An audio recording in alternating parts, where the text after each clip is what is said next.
Феодосийские электрички.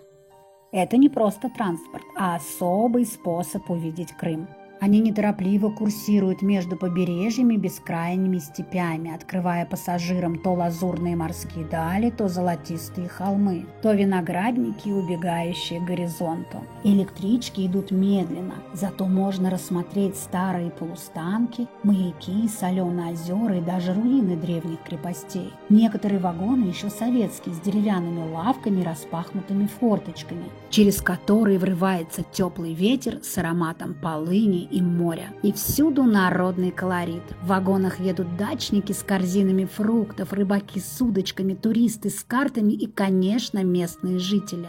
Каждый километр – новая картина за окном.